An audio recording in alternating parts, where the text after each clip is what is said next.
Seguimos conversando con Edinson Arciniega, sociólogo, presidente del Centro de Estudios Agroalimentarios de Venezuela. Dairal dejó una pregunta al aire, pero yo le quiero repreguntar en cuanto a la renegociación con Colombia, tomando en consideración que hay un nuevo gobierno en Colombia. ¿Cómo quedaría Venezuela allí con los acuerdos que ha suscrito en cuanto al traslado? Y como lo decía usted anteriormente, que afecta a gran parte de la producción colombiana, está afectando a la economía venezolana. ¿Por qué? Porque los precios son muy bajos. Y son bajos artificialmente. Es importante hacer la acotación de que no es que los sectores agrícolas venezolanos no quieran competir, porque los precios, los costos de producción nuestros están apenas 15% por encima de los costos de producción colombianos, al menos en papa y hortalizas, lo cual se vería compensado con los fletes. Es que artificialmente alguien está vendiendo en Venezuela productos colombianos por debajo de los precios que se venden en los mercados colombianos. Es imposible competir. Lo cual frente a eso no se puede competir. No se puede competir frente a quien abarata artificialmente su producto para quedarse con tu mercado y desplazarte y con el efecto social que pueda llegar a 1 millón de personas.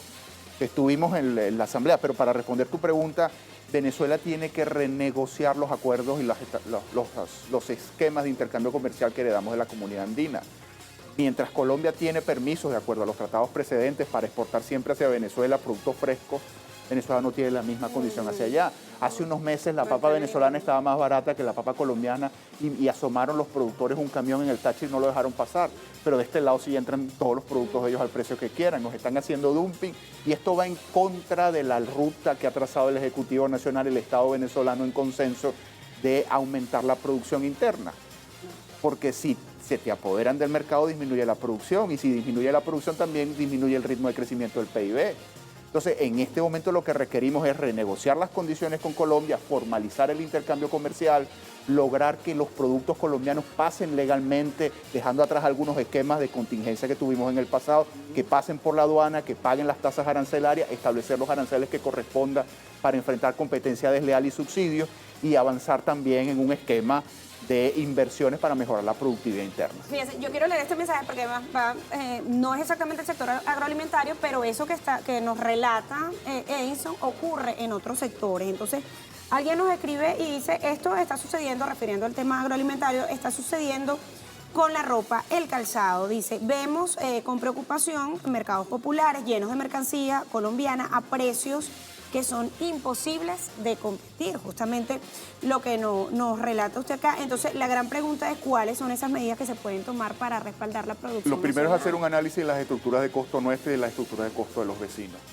Cuando hagamos un simple análisis de la estructura de costo de rubros como papa, como zanahoria, como tomate, como cebolla, nos vamos a dar cuenta que los precios de Bogotá, que los precios de Medellín, que los precios de Cartagena, que los precios de Santa Marta, que los precios de Barranquilla, de los productos colombianos son más bajos, que los precios son más altos que los precios de los productos colombianos en Barquisimeto, en Maracaibo, en Valencia, y son equivalentes a los precios en Caracas. Eso es injustificable. Necesitamos medidas contra la competencia desleal. Desde acá exhortamos a la Comisión Antidumping y de Subsidios del Ministerio de Comercio a que abra las investigaciones.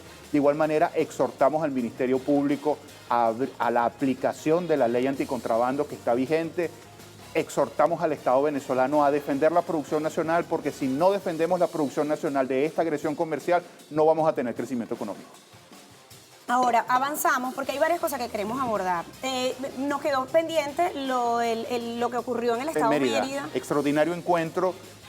Primero que en aquel lugar frío, en Pueblo Llano, concurrieron delegaciones de 7 municipios, estuvieron los alcaldes de los 7 municipios, unos de oposición, otros del Partido Socialista, estuvo el representante del gobernador, el secretario de Desarrollo Económico, estuvo un representante del gobernador de Trujillo, estuvo un diputado de la Asamblea Nacional, 3 diputados del Consejo Legislativo, todo muy variopinto, y fue bonito ver cómo hay consenso en la defensa de los productores, fue bonito ver cómo se construye acuerdo para defender la producción. También está el decreto valiente del gobernador Jason Guzmán prohibiendo el contrabando en su estado, también están los anuncios y el inminente decreto del gobernador de Trujillo, pero no es suficiente. Necesitamos que reaccione el Ejecutivo Nacional frente al problema de la frontera, porque ese problema de la frontera atenta contra la posibilidad de que la economía crezca. Estamos ante la posibilidad de que el crecimiento económico no siga avanzando en los estados occidentales de Venezuela producto de la invasión de productos colombianos. Además que ahora está aprobada la ley de zonas económicas especiales. Extraordinaria aprobación. Además, la defendimos aquí. Sí, hablamos de eso la última vez que conversamos en este programa. Además, ¿eso cómo impactaría esta ley de zonas económicas especiales en la situación que se está generando en la frontera? Es que evidentemente, ¿quién va a invertir en un país al cual agredes? O sea, ¿qué rentabilidad puede tener un inversionista si artificialmente te van a abaratar los costos con un producto del exterior? ¿Cómo vas a venir a invertir en una zona económica especial si tus productos producidos en esa zona, otro se te va a poner a competir con precios artificialmente más bajos?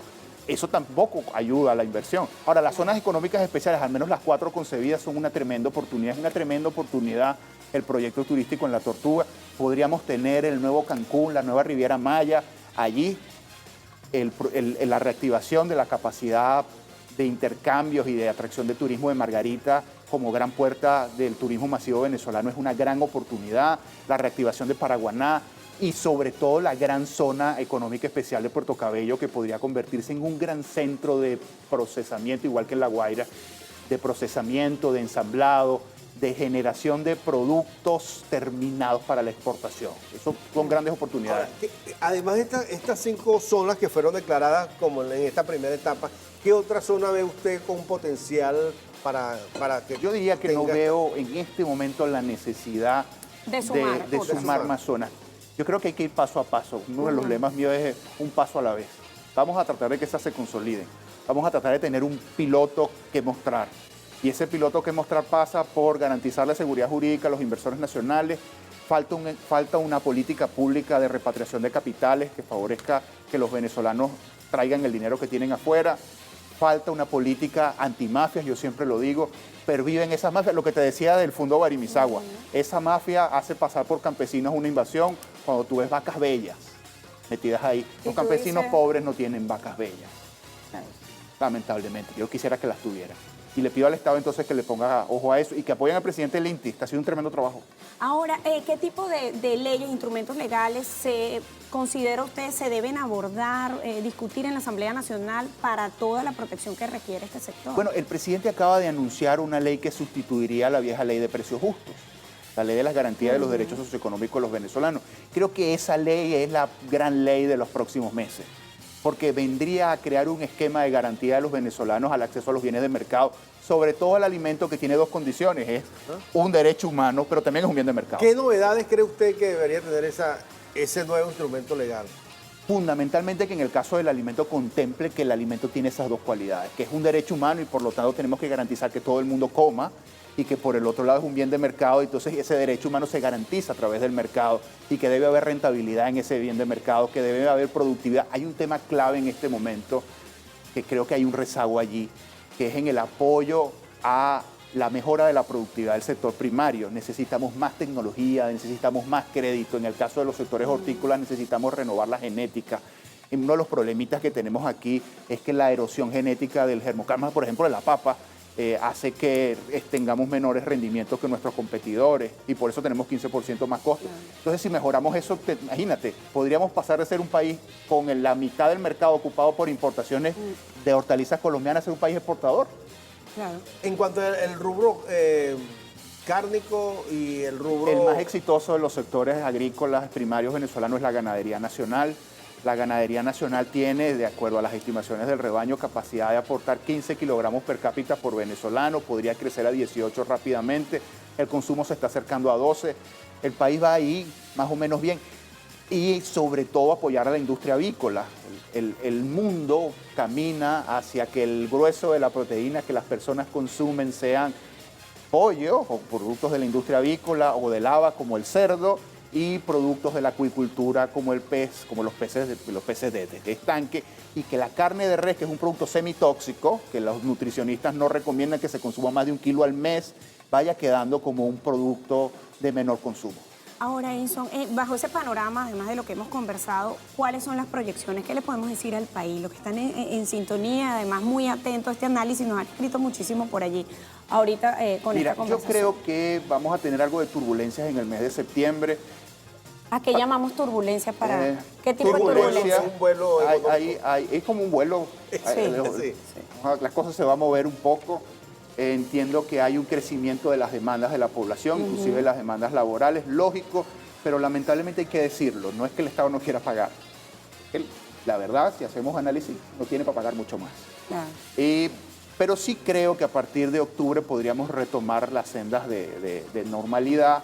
Entiendo que vamos a crecer más de 10%, las proyecciones tanto del Estado venezolano como de consultoras privadas del exterior apuntan al 15% de crecimiento al cierre del año. Tenemos que empezar a prepararnos para ver cómo hacemos para que el año que viene crezcamos más de 10% también. Recuérdense que Venezuela necesita crecer al menos 8 años, más de 10%, para al menos recuperar, para al menos llegar a los niveles de ingreso que teníamos en el año 2014. Entonces hay que hacer un esfuerzo en eso.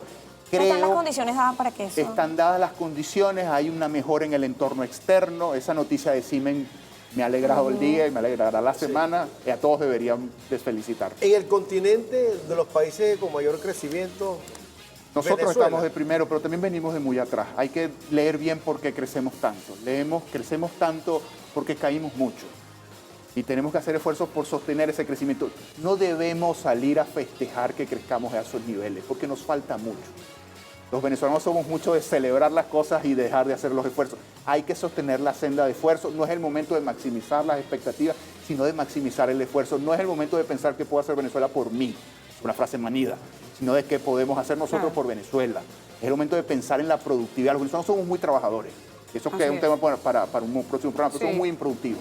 Entonces tenemos que ver cómo hacemos para que ese venezolano que se para a las 5 de la mañana para ir a trabajar, que trabaja hasta 12 horas en promedio, el venezolano trabaja más de 4, que luego regresa a su casa cansado, pueda tener niveles de productividad que al menos se equiparen a los países élite de América Latina. Allí va a estar la respuesta a nuestro crecimiento. Edison, gracias por acompañarnos, por además siempre aceptar la invitación a este espacio. ¿y por qué acepta la invitación del espacio? Bueno, yo acepto la invitación por algunas cosas. En primera instancia, porque este es el programa más visto de la televisión venezolana hasta ahora. Ajá, confirmado por un bueno, estudioso. no te puedo decir qué estudio, pero en una unidad de inteligencia de mercado hubo mucha sorpresa porque la televisión pública está liderando el rating en 2 momentos del día y probablemente sea Este es uno de los momentos del día. Y este es uno de los momentos del día con una ventaja de más de 4 puntos sobre el programa que le sigue. O sea, Ay, que qué eso es buena noticia. Es decir, maravilla. hay televisión pública con público. Hay televisión pública con público, hay televisión pública que comunica, hay televisión pública plural, se debe? hay televisión pública para todos. ¿A qué se debe ese crecimiento de la televisión pública? Yo creo que fundamentalmente es a la apertura, a la diversidad que refleja la televisión pública, a la moderación que refleja la televisión pública y a la centralidad. Los venezolanos quieren respuestas a sus realidades, los venezolanos quieren análisis de lo que están viviendo, los venezolanos quieren menos crispación y la televisión pública se movió precisamente a ese nivel de frecuencia. Quien se ponga en esa frecuencia va a ir con la gente. Sí.